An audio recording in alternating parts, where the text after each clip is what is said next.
Manusia akhir jamun dan permun pegak desa. Asai penting benang pun dumpu gekeng dan gekira. Contoh tabu hayah ngenmi yang korupsi peng negara. Anak trau-trau balum bili pada hai gaji ubi raya. Anak guna nesuk peci titel haji ho kena bah. Menyemantang ne korupsi nesut peci nilhap honda. Mah nesuk kedai peci nejuk lepek kuali mai darah. Yang lun pegah ledat bukti kan provokasi hacia darah. Menyajamun yang korupsi tok pak waki 02.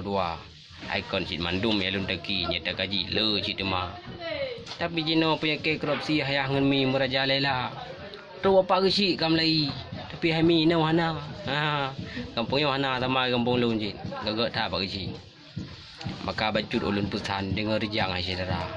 Nyekan hak draw bek takuran. Desa hebang ubi raya. Anak guna anu sembahyang menyepengnya ni tim subah.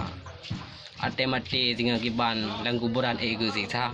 Kupu kaya ngana tanyan oh neriwang kentan ba. Dana alfa serta sedan rumah mayang tingkat 2.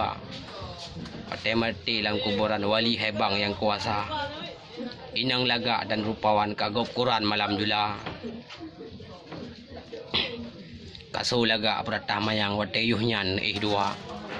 Tapi jino go pola pengannya tipa bahan kali kata yang ada secit tok gawang tapi penyerang kamu duka kata sedih lang kuburan darah rupawan inang rupawan go bilanya memang pantun agak lancang atau rakan baju kata menyelembut panen acan cik bersimban laju dah aja urang kaklau tamah tungang serta lihnyan kurang aja rugo dakwah di tiap malam menyeiman dalam dada hanya aino bacun nazam untuk rakan la ilun bah oleh getun al mukarram tak baca nazam sampai podua.